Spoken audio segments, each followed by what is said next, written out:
오늘 우리가 묵상할 말씀 히브리서 3장 7절부터 14절까지의 말씀.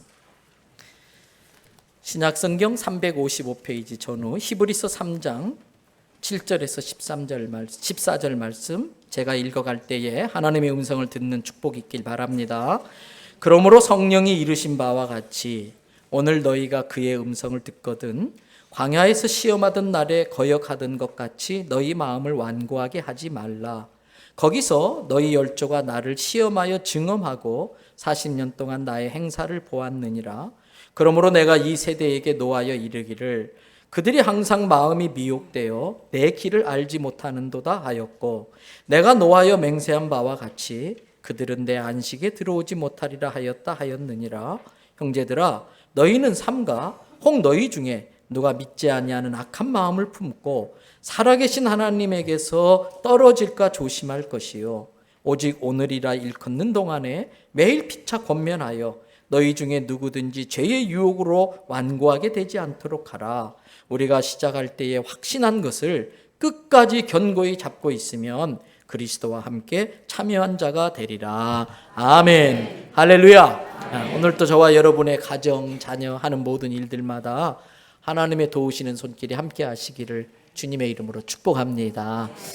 여러분 해마다 4년에 한 번씩 전 세계 사람들이 모여서 모든 스포츠 경기를 겨루는 유명한 경기가 있죠. 무슨 경기예요? 올림픽 경기. 그 올림픽 경기의 하이라이트, 꽃이라고 할 수 있는 종목이 있는데 그게 뭘까요? 맨 마지막에 하는 마라톤. 여러분 오늘은 마라톤에 관련된 이야기를 많이 할 거예요. 마라톤 경기의 유래를 아실 겁니다. BC 490년 막 국가의 세력을 확장하던 페르시아가 그 다리우스 대제가 그리스의 아테네와 스파르타에 사신을 보냅니다. 불필요한 희생할 거 없이 항복하면 살려줄게. 항복하라는 거예요.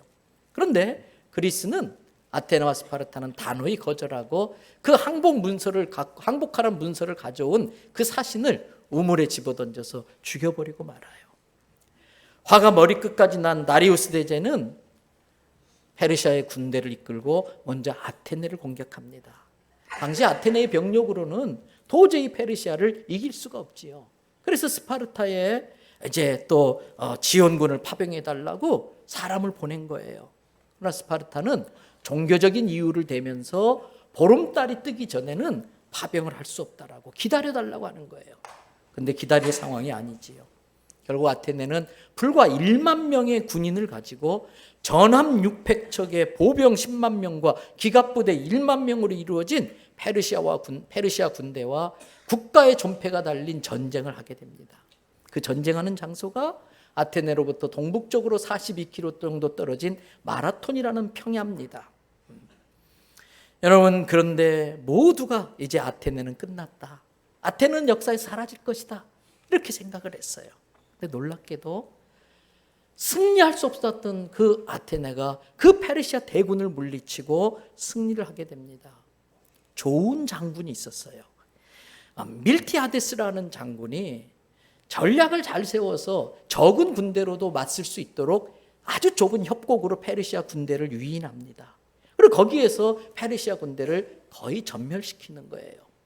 여러분 그 기쁜 승리의 소식을 전하기 위해서 올림피아 경기 달리기에서 우승자였었던 그래서 스파르타에 구원병을 보내달라고 요청하러 갔다 왔던 필리피데스라고 하는 그 사람이 이 승리의 소식을 들고 마라톤 평야에서 아테네까지 42km를 쭉 하고 달립니다.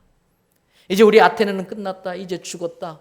그 소식만 그렇게 알고 있었던 아테네 시민들에게 이 필리피데스는 우리가 이겼습니다. 아테네가 승리했습니다. 소리치고 그 자리에 쓰러져 죽어버려요. 심장이 터지도록 달려온 거예요. 이런 마라톤 전쟁사를 스포츠로 승화시켜서 장거리 마라톤을 창설한 사람이 프랑스 솔모느 대학의 브레알 교수였었고요. 그리고 그의 친구가 우리가 잘 아는 쿠베르텍 남작입니다. 그에게 부탁해서 1896년 그리스 아테네에서 근대 올림픽이 처음 시작될 때에 마라톤이 종목으로 채택돼서 첫 선을 보이게 된 겁니다. 여러분 혹시 현재 마라톤 세계 신기록이 어느 정도 되는지 아세요? 42.195km를 얼마나 빨리 달리는지 아세요? 지금 기록 보유자는 케냐 선수입니다. 엘리우드 킵초케라는 선수인데 바로 작년 2018년 베를린 올림픽에서 이 친구가 세계 신기록을 세웠는데 마의 2분대라고 그래요. 마라톤에서 마의 2분대, 2시간 2분은 사람이 넘을 수 없다. 이건 인간의 한계다 그랬는데 이 친구가 1분을 훨씬 뛰어넘어서 2시간 1분 39초로 42.195를 달렸어요. 이게 얼마나 빠른 속도인가. 여러분 100m를 얼마에 달리세요? 여러분들 최고로 빨리 달리면 100m를 몇 초에 뛰세요? 뭐 20초 안에 뛰는 사람이 많지 않을 거예요. 젊은 친구들 외에는. 여러분 그런데 40.195를 2시간 1분 39초로 뛰려면 평균 17초 2의 속도로 100m를 420번을 달려야 돼. 100m를 달리는데 17초 2의 속력을 유지하면서 420번의 거리를 달려야 2시간 1분 39초를 기록할 수 있는 거예요. 그런데 사랑하는 대연성교회 성도 여러분, 여기에서 우리가 알아야 될 것이 있어요. 마라톤은 1등이 중요한 게 아니에요. 마라톤은 1등이 중요한 게 아니에요. 사람들의 경쟁심 때문에 마라톤 경기를 만들어서 그렇지 실은 마라톤의 정신은 1등이 아니라 끝까지 달리는 거예요. 끝까지 완주하는 거예요. 아까 그 필리피데스가 아테네를 향해서 자기의 심장이 터지도록 왜 달려갔습니까? 우리가 이겼습니다. 우리가 승리했습니다. 우리가 살게 되었습니다. 이 소식 전하려고 달려간 거예요. 그러므로 아무리 중간에 빨리 뛴다 할지라도 끝까지 가서 그 소식을 전하지 않았다면 아무 소용이 없어요. 그래서 마라톤의 정신은 1등이 아니라 끝까지 달리는 거예요. 신앙생활도 마찬가지입니다. 끝까지 가는 것이 중요합니다. 예수 그리스도를 구주로 믿고 신앙생활을 시작하면 많은 고난과 연단이 있습니다. 예수 믿으면 뭐 축복받고 사업 잘 되고 자식이 좋은 대학 가고, 여러분 그건 예수님을 슈퍼 울트라 무당으로 만드는 거예요.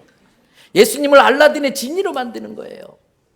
하나님이 그 모든 걸 주관하시기 때문에 그렇게 기도하는 건 나쁜 건 아니지만 그것 때문에 예수 믿는 건 아니에요. 예수님 믿어도 대학 떨어질 수 있습니다. 예수님 믿어도 사업에 실패할 수 있습니다.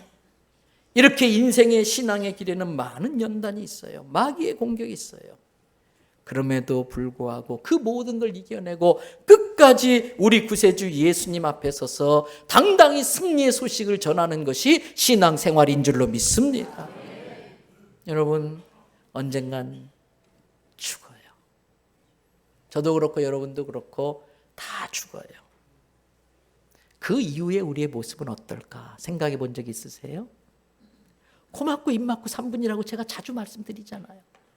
그럴듯하게 양복 입고 넥타이 차고 안경 쓰고 폼 잡고 있지만 코 막고 입 막고 3분 뒤면 발로 차도 몰라요. 욕해도 몰라요. 침 뱉어도 몰라요. 고기 덩어리예요. 죽은 고기 덩어리. 아무것도 아니에요. 그게 인생이면 얼마나 허무해요.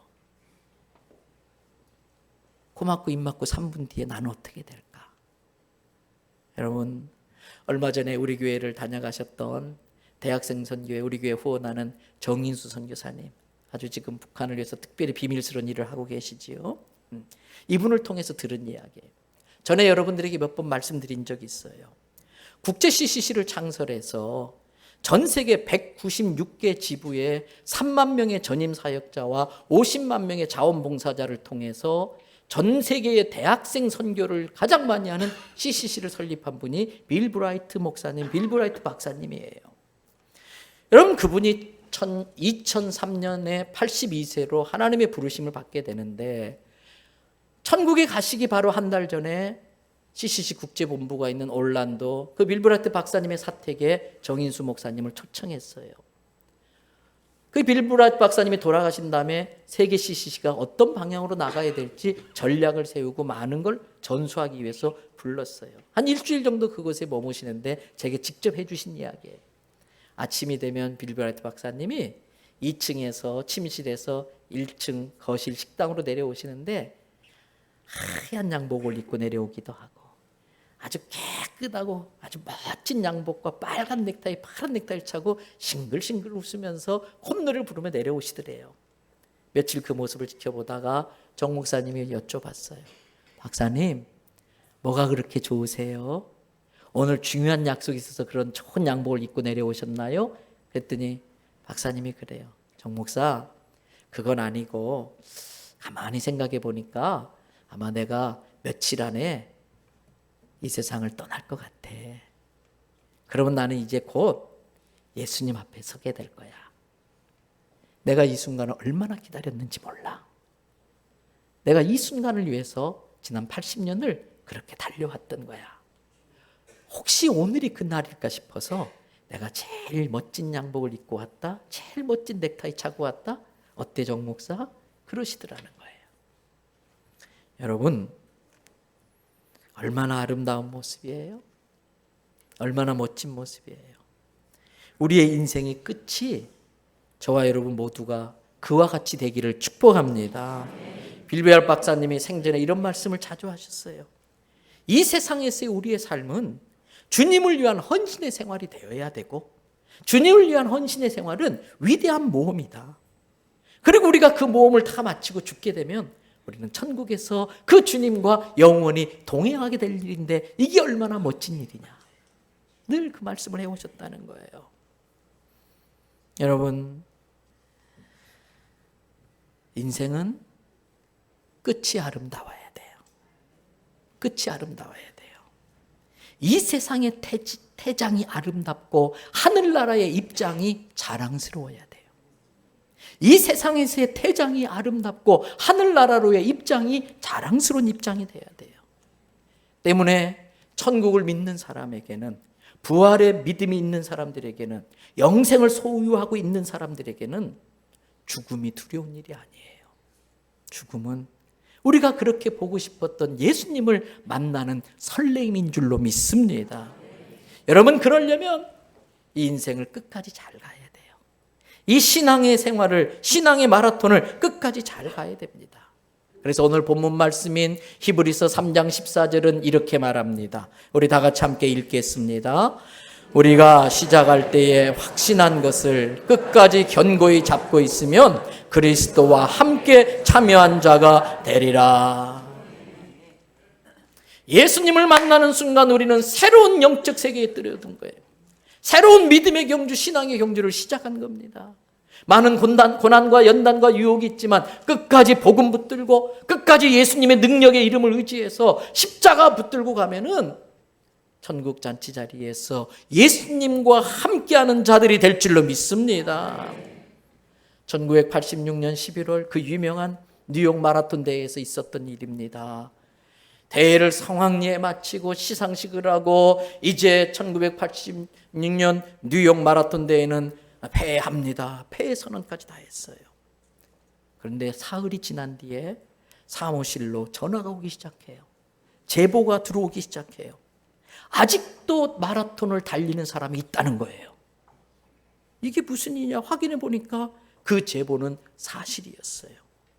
보브 윌랜드라고 하는 41세의 장애인이었습니다. 두 다리가 없어서 손에다가 가죽 보호대를 대고 두 팔로 몸을 지탱하면서 마라톤 코스를 달리고 있었던 거예요. 주최 측은 즉시 꼬리 마감을 취소하고 연기하고 다시 결승선을 준비하고서 이 위대한 꼴찌를 기다리고 있었습니다. 보브 윌랜드는 23살에 월남전에 파병 갔다가 위생병으로 파병 갔다가 지뢰를 밟고 두 다리를 잃게 되었습니다. 제대 후 그는 깊은 절망에 빠져서 인생을 마치려고 했었어요. 그런데 우연히 테리 폭스라고 하는 마라토너를 만나게 됩니다. 테리 폭스는 암으로 한쪽 다리를 절단당했지만은 캐나다 전역을 의족을 끼고 달리던 마라토너였었습니다. 여러분, 보브 윌랜드는 그 테리 폭스를 만나면서 희망을 찾기 시작해요. 그리고 자기도 마라톤을 해야겠다라는 결심을 합니다. 그는 다짐합니다. 하나님께서 내가 알 수 없는 이유로 나의 두 다리를 가져가셨지만 두 손을 남겨두셨는데 다리를 가져간 데에도 두 손을 남겨준 데에도 하나님의 뜻이 있을 것이다. 나는 이 남은 두 팔로 마라톤을 해서 하나님의 뜻이 무엇인지를 드러내야겠다 결심을 하고 그때부터 마라톤을 합니다. 여러분, 테리 폭스의 도움을 받아서 1982년 그는 섭씨 60도가 넘는 뉴멕시코 사막을 횡단을 합니다. 멀리서 그를 발견했던 사람들이 강아지가 티셔츠를 입고 하이웨이를 기어가고 있습니다라고 제보를 하고요. 하이웨이 ET가 나타났습니다. 방송국에 막 전화가 옵니다. 그는 극한 고통과 싸우면서 마침내 그 불바다 같은 뉴멕시코 사막을 횡단을 합니다. 그것으로 자신감을 얻은 이 보브 윌랜드는 1989년 그 뉴욕 마라톤 대회를 이렇게 출전을 하게 됩니다. 1986년 뉴욕 마라톤 대회에. 그리고 그는 마침내 결승전을 통과하는데 그 기록이 얼마인지 아십니까? 4일 12시간 17분 18초. 숨을 몰아쉬면서 결승점을 통과한 그에게 기자들이 모여들면서 마이크를 갖다 대요. 왜 이런 일을 하십니까? 그때 보브 윌랜드는 이렇게 말합니다. 인생을 어디에서 출발했느냐가 중요한 것이 아니고 인생을 어디에서 마치느냐가 중요하다는 것을 청소년들에게 일깨워주고 싶어서 저는 이렇게 달립니다. 인생을 어디에서 출발했느냐가 중요한 것이 아니고 부잣집에서 출발했든 가난한 집에서 출발했든 불교에서 출발했든 유교에서 출발했든 어디에서 출발한 것이 중요한 것이 아니고 그 인생을 어디에서 마치느냐가 중요한 것이기 때문에 고난으로 좌절하고 실망하는 청소년들을 일깨워주려고 이 일을 한다는 거예요. 사랑하는 대연성결교 성도 여러분, 그렇습니다. 끝까지 가는 것이 중요합니다. 그리고 내 인생을 어디에서 마치느냐가 중요합니다. 오늘 성경 말씀에 오늘 하루 동안이라고 일컫는 날에 서로 권면해라 그랬어요. 서로 격려하라는 거예요. 우리 옆 사람에게 축복합시다. 끝까지 잘 갑시다. 끝까지 함께 갑시다. 내가 당신의 동무가 되어드리겠습니다. 우리 예수님 앞에서 만납시다. 우리 더 사랑교회 끝까지 갑시다. 예. 오늘 본문 말씀은 그 인생 마라톤, 신앙 마라톤을 달리는 우리들에게 끝까지 완주할 수 있는 지혜를 주고 있어요. 교훈을 주고 있어요. 여러분, 히브리서 3장 12절 13절입니다. 우리 같이 한번 읽어보십시다. 형제들아, 너희는 삼가 혹 너희 중에 누가 믿지 아니하는 악한 마음을 품고 살아계신 하나님에게서 떨어질까 조심할 것이요. 오직 오늘이라 일컫는 동안에 매일 피차 권면하여 너희 중에 누구든지 죄의 유혹으로 완고하게 되지 아니하도록 하라. 믿지 않는 마음을 품어서 하나님께로부터 어떻게 될까 조심하라고? 떨어질까 조심하라고. 나고자 되지 않도록 조심하라고. 죄의 유혹에 넘어가서 마음이 완고하게 되지 않도록 조심하라고 이야기를 해요. 믿음의 경주는, 신앙의 경주는 조심하지 않으면, 삼가하지 않으면 완주할 수 없다는 거예요. 왜? 우리를 쓰러뜨리려고 하는 수많은 시련과 유혹이 있기 때문이라는 겁니다. 애굽에서 바로의 종노릇을 하던 히브리 민족이 하나님의 은혜로 출애굽을 하게 됐어요. 그러나 그들의 끝은 어땠을까? 본문 11절을 보세요. 내가 노하여 맹세한 바와 같이 그들은 내 안식에 들어오지 못했다. 약속의 땅 가나안 땅까지 완주하지 못했어요. 중간에 다 죽었어요. 그 이유가 뭘까? 오늘 본문은 몇 가지 이유를 가르쳐 줍니다. 먼저 8절을 보세요. 광야에서 시험하던 날에 거역하던 것 같이, 광야에서 진짜 믿음인가 테스트 받던 그때에 거역하던 것 같이 너희 마음을 어떻게? 완고하게 하지 않도록 해라. 여러분, 인생 경기장은 광야입니다. 인생 경기장은 광야입니다. 광야는 뜨거운 태양볕이 있습니다. 광야에는 바위가 있습니다. 광야에는 독사가 나타납니다. 마실 물이 없습니다. 우리 인생도 마찬가지입니다. 그 누구의 인생도 쉬운 인생은 없습니다. 그 어떤 누구의 인생도 광야입니다. 독사가 있고요, 바위가 있고요, 가라지가 있고요, 걸림돌이 있고요. 겉보기에 그럴듯해 보여도 그 속사정 들어가면 다 똑같아요. 그런데 다만 다른 것이 있다면 그 광야를 지나는 사람의 마음이에요. 그 광야를 지나가는 그 사람의 태도예요. 어떤 사람은 광야의 시험 때문에 거역하는 마음을 품는 사람이 있습니다. 그러나 어떤 사람은 광야의 시험 때문에 자기의 무능함을 인식하고 겸손하게 하나님 앞에 엎드리며 순종하는 마음을 품는 사람도 있습니다. 어떤 사람은 광야의 시험 때문에 그 마음이 광야처럼 되는 사람이 있습니다. 광야의 시험 때문에 마음이 아주 모질어지고 완고해지는 사람이 있습니다. 그런 어떤 사람은 그 광야의 목마름 때문에 아주 적은 단비에도 감사하고 그 적은 은혜에도 감격하는 부드러운 마음을 갖는 계기로 삼기도 합니다. 그래서 콘스탄틴 마이클 먼디스라고 하는 사람은 이런 말을 해요. 비가 오거나 햇볕이 쨍쨍한 날씨는 내가 선택할 수 있는 게 아니다. 내가 비를 오게 하거나 햇빛 쨍쨍하게 할 수 없다는 거예요. 그러나 비가 오든 햇빛이 되든 상관없이 날씨에 어떻게 대처하는가는 나의 태도이다. 내가 선택할 수 있다. 그러니 나를 휩쓸고 내려가려는 폭우라든지 나를 말라 죽이려고 하는 그 태양 때문에 내가 낙망하거나 절망할 것이 아니라 그것에 대해서 바른 태도를 갖는 게 중요하다는 거예요. 여러분, 그러므로 광야 같은 인생을 달릴 때 마음이 광야처럼 되지 않게 하는 게 중요합니다. 내 인생이 빡빡하고 광야 같지만 그로 인하여 내 마음조차 완고하게 되지 않는 게 중요합니다. 우리의 마음을 완고하게 만드는 요인들이 많이 있는데 그 중에 하나가 있습니다. 여러분, 자꾸 정의를 부르짖지 마십시오. 자꾸 정의를 요구하면요, 나도 모르는 사이에 내 마음이 완고하게 돼요. 우리 모두 다 마찬가지입니다. 우리 누구도 정의를 부르짖을 만큼 정의롭게 사는 사람이 없습니다.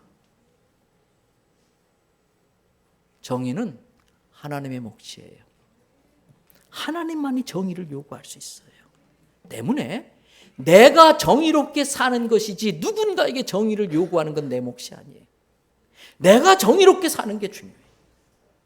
그리고 다른 사람에게는 은혜로 대하려고 자꾸 힘써야 돼요.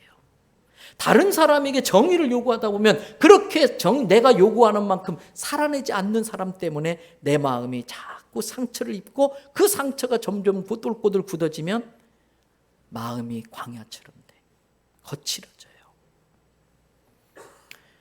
다른 사람을 자꾸 은혜로 대해야 돼요. 나는 엄격하게 율법을 따라 살고 율법을 지키려고 하고 정의를 지키려고 하지만 다른 사람에게는 그럴 수밖에 없었던 이유가 있었을 거야.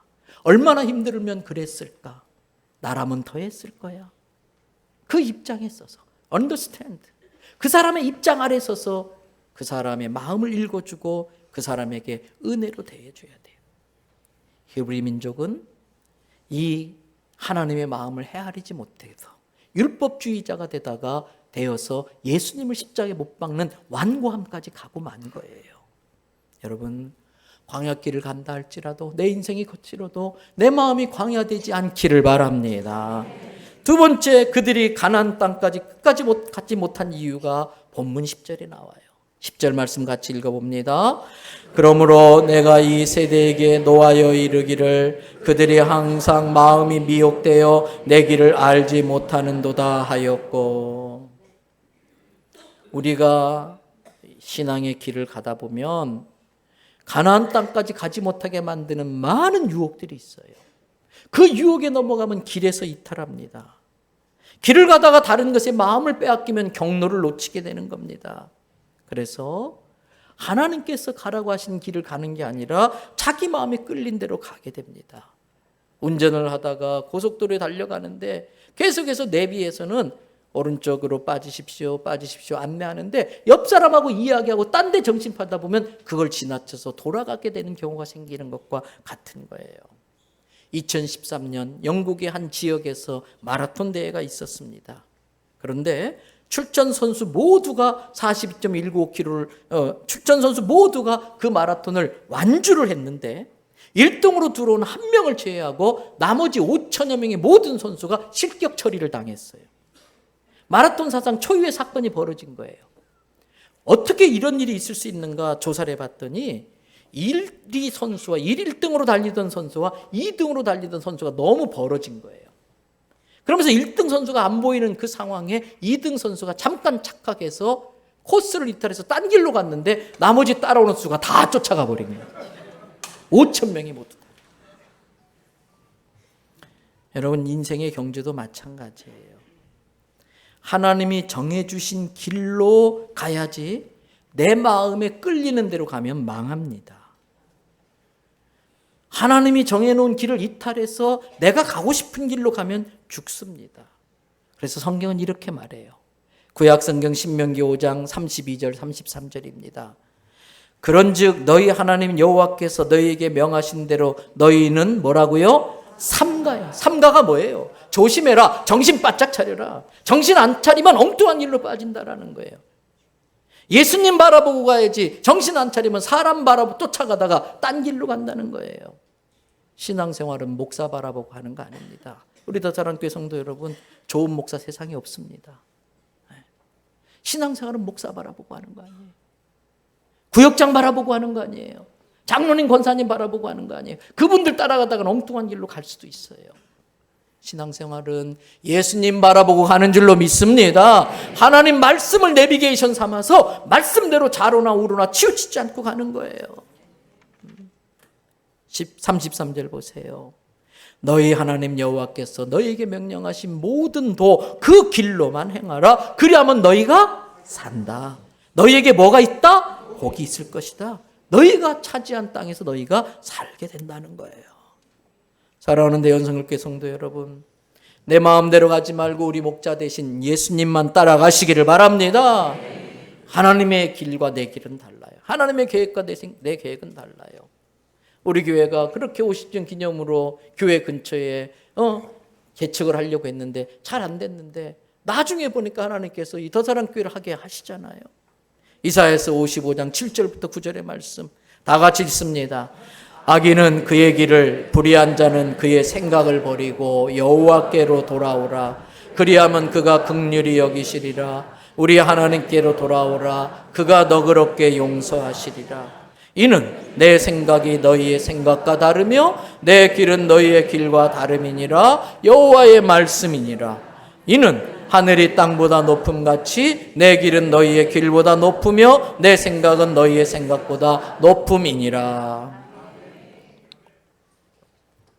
가끔 우리 장로님들과 당회를 하다 보면 이제 습관적으로 그런 말씀 하실 때가 있어. 어쩌다 목사님, 우리 장로님들 굉장히 겸손하시거든요. 목사님, 제 생각에는, 그러면 제가 웃으면서 그래요. 장로님, 저는 장로님 생각 관심 없어요. 임 목사의 생각이 중요한 게 아니에요. 장로님의 생각이 중요한 게 아니에요. 우리의 생각과 하나님의 생각은 다르더라고요. 우리가 계획하고 가려고 하는 그 길과 하나님이 이끄시는 길은 다르더라고요. 내 생각대로 되는 게 신앙이 아니에요. 내 생각대로 되게 하려면 가서 무당한테 비셔야지. 신앙은 하나님의 생각에 내 생각을 내려놓는 거예요. 신앙은 내가 계획한 장미꽃 핀 화려한 길을 포기하고 십자가 고난의 길을 믿음으로 따라가는 게 신앙생활이에요. 여러분, 우리가 또 끝까지 믿음의 길을 가지 못하는 중요한 이유가 또 하나 있습니다. 방해꾼이 있기 때문에 그래요. 방해꾼이 있어서.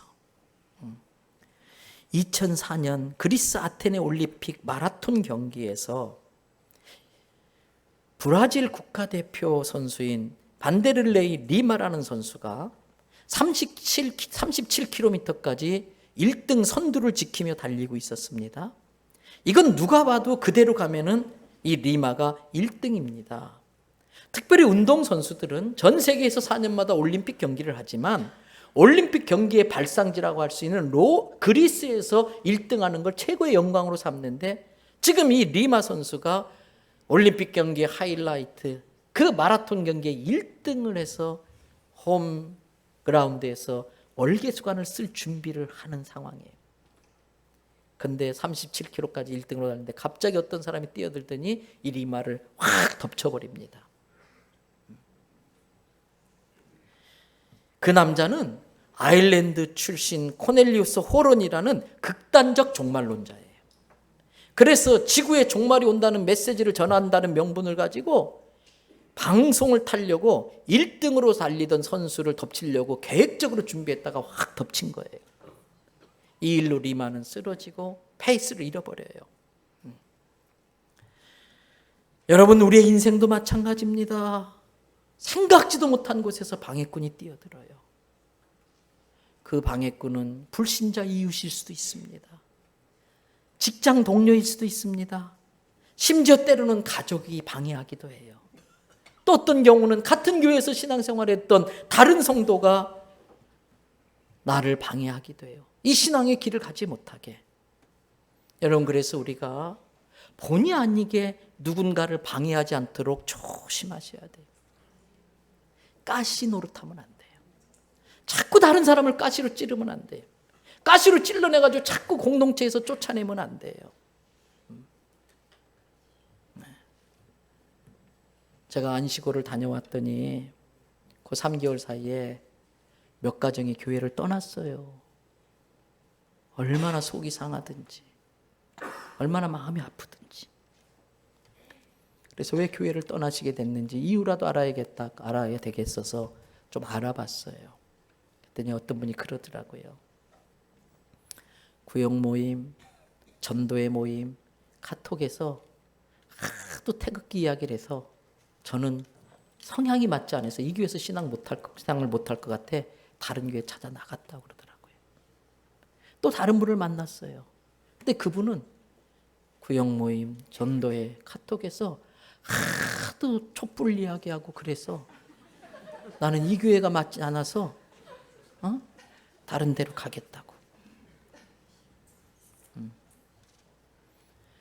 요즘 새벽기도 때 요한계시록을 묵상하는데 요한계시록 13장 6절에 보니까 사단은 하나님을 비방하고 하나님의 이름을 비방하고 하나님을 믿는 하나님의 자녀들을 비방한다. 사단의 속성이 비방이에요. 여러분 이미 경험을 통해서 아실 거예요. 각자의 정치적 입장이 있어요. 신념이 있어요. 그런데 아무리 내가 보수라고 진보 측 사람에게 여러 가지 정보를 이야기하고 카톡으로 제공을 하고 설득을 해도 그 사람이 아 그렇군요. 내가 몰랐네요. 당신이 옳았네요. 바뀌는 거 봤습니까? 안 바뀌어요. 진보도 마찬가지예요. 아무리 당신 눈이 가려졌다. 그거 잘못된 거다. 거짓 뉴스다. 당신 정신 차려야 된다. 암만 이야기도 보수가 안 바뀌어요. 제가 가만히 보면서 이렇게 진보와 보수의 쪽으로 많이 가 있는 분들은 몇 가지 현상이 있는데 들으려고 안 해요. 자기 말만 하려고 그래요. 그리고 설득하려고 그래요. 그런데 절대 설득당하지 않아요. 그래서 내가 의도했던 나라를 사랑하는 좋은 마음과는 상관없이 본의 아니게 보수가 진보를 비방하고 진보는 보수를 비방하고 그래서 대한민국은 어느새 좀 성숙되지 못한 지도자들에 의해서 여든 야든 상관없이 온 국민을 서로 비방하도록 둘로 쪼개놨어요. 그래서 사단의 작전대로 온갖 비방만 하고 서로 저주하다 보니까 모든 국민에게 지금 축복이 아니라 저주가 임하고 있는 거예요. 교회 안에도 마찬가지예요. 교회 안에도 마찬가지예요. 그럴 의도는 전혀 없지만 결과적으로는 나의 정치적 신념 때문에 누군가를 교회에서 떠나게 만들었어요. 여러분 우리 그리스도인들은 정치적 신념보다 교회 공동체를 지키는 게 더 중요한 거예요. 그러면 태극기 집회 가는 분한테 교회가 가지 말라고 말하기가 그래요. 담임 목사가 말하기도 그래요. 가지 말라고 말하면 들을까요? 안 들을까요? 저보고 저 목사는 진보 좌파야 그래요. 촛불 집회 가지 말라고 말하면 목사님 알았습니다. 그리고 안 가면 참 고마울 텐데 갈까요? 안 갈까요? 갑니다. 그러면서 저 목사는 보수 꼴통이야. 나는 이런 교회에서 신앙생활 못해. 그러면서 저보고 색깔을 분명히 하래요. 목사님, 나라가 이렇게 어려운데 태극기 들고 나가야죠. 광화문 가야죠. 목사님, 그동안 적폐가 얼마나 많은데 개혁을 해서 좀 나라를 좀 더 선진국으로 만들고 인권을 존중해야지요. 촛불 집회 가야죠. 나보고 어떡하라고. 여러분 때문에 태극기 집회 가시는 분들, 촛불 집회 가시는 분들 잘 다녀오라고 축복하세요. 기도해 주세요. 그 먼 길 갔다 오시다가 교통사고 나지 않고 잘 다녀오시라고. 그리고 자기의 정치의 입장 따라서 열심히 태극기도 흔들고 촛불도 피치 피세요. 그러나 더 중요한 건 그 시간 이상으로 역사의 주관자이신 하나님 앞에 엎드려 기도하느냐 이거예요. 그리고 자기의 정치적 신념을 가지고 상대를 설득하려고 하는 그 이상의 열정으로 영혼 구원을 위해 그렇게 힘써 받느냐 이거예요. 마귀와의 싸움에서 그 영혼을 뺏어오기 위하여 지옥파와 천국파가 싸우는데 여러분 그 이상의 정치적 신념에 대한 열정 이상으로 영혼 구원을 위해서 힘쓰는 것이 더 중요한 거예요. 그러나 여든 야든 성경적 가치관에 반하는 것은 목숨 걸고 싸울 겁니다. 동성애 용납할 수 없습니다. 하나님의 창조 질서를 무시합니다. 여러분 요즘에 우리 아이들이 좋아하는 캐릭터 하나가 나왔는데 그게 펭수라는 캐릭터예요. 펭귄 모양을 닮은 거예요. 근데 이 펭수가 너무 인기가 좋으니까 이제 EBS에서 가족 사진, 왜 펭수는 동생이 없나요? 이 질문에 아이디어를 얻어서 가족 사진을 만드는 거예요. 근데 동성애자들이 KBS에 동성애 동호회 연구회가 있어요. 그런데 동성애 옹호하는 프로그램 만들면서 동성애 옹호자들이 문제 제기를 했어요. 왜 엄마의 머리가 여자처럼 뽀글뽀글합니까? 그게 잘못됐다는 거예요. 왜 아빠가 남자처럼 수염이 났습니까? 그거 문제가 있다는 거예요. 가족을 해체하려고 그래. 가정을 해체하려고 그래. 사단은 역사상 끊임없이 가정과 교회를 공격합니다. 하나님의 창조 질서에 따라 가정을 지켜야 할 줄로 믿습니다. 그리고 교회를 지켜야 되는 거예요. 그래서 여든 야든 성경적 가치관과 맞지 않는 건 물론 목숨 걸고 싸울 거예요. 성경적 가치관을 정치로 적용하려고 하는 사람은 적극적으로 밀어줄 거예요. 여러분 그래서 교회 공동체를 지키는데 내가 방해꾼이 되면 안 돼요. 가시 노릇하면 안 돼요. 그런데 또 중요한 게 있어요. 방해를 받는 그때가 중요해요. 방해꾼이 있을 때 내가 어떤 반응을 보이는가. 반데릴레이 리마는 갑자기 발생한 사건으로 페이스를 잃어버리고 넘어졌어요. 1등은 2등으로 달리던 이탈리아 선수가 1등을 합니다. 3등으로 달리던 미국 선수가 2등을 합니다. 그 뒤로 사람들은 3등이 누가 되는가? 이미 리마는 경기의 리듬을 잃고 쓰러졌기 때문에 포기했다고 생각도 안 했었어요. 근데 3등이 딱 뛰어 들어오자 깜짝 놀라는 거예요. 박수를 치는 거예요. 여러분 리마가 다시 일어나서 자기가 넘어진 사이에 훨씬 더 앞서간 사람들을 최선을 다해 추월을 해가지고 3등으로 골인을 한 거예요. 메달을 딱 목에 걸고 인터뷰를 하는데 리마가 이렇게 활짝 웃으면서 너무 행복한 모습으로 이렇게 말합니다. 그 사람이 나를 덮치지 않았다 할지라도 제가 1등 한다는 보장은 없었습니다. 물론 제가 최선을 다하면서 달렸으면 1등할 가능성이 많았겠지만 그렇다고 1등이 100% 보장된 건 아니었었습니다.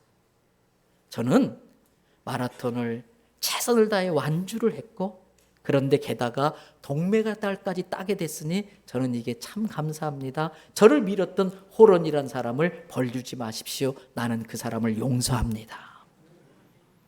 이 말에 전 세계가 감동을 했습니다. 그렇습니다. 핑계대지 않는 게 중요합니다. 핑계대지 않는 게 중요합니다. 누가 나를 밀었다 할지라도 누가 내 말을 걸었다 할지라도 포기하지 않고 일어나는 게 중요합니다. 그리고 끝까지 가는 거예요. 좌절의 순간은 누구에게나 예상치 못하게 덮쳐듭니다. 중요한 것은 어떻게 그것을 딛고 일어나서 포기하지 않고 끝까지 결승점까지 도달하느냐 하는 거예요. 말씀을 마칩니다. 주님은 우리에게 first, 최고를 요구하시는 게 아니라 best, 최선을 요구하십니다. 1등도 좋지만 완주가 더 중요합니다.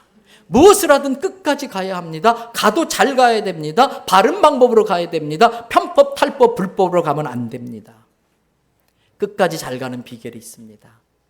넘어질 때마다 일어서는 겁니다. 일어서는 것만 잘하면 끝까지 갈 수 있습니다. 누구나 몇 번은 넘어집니다. 넘어진 그대로 있으면 실패가 됩니다.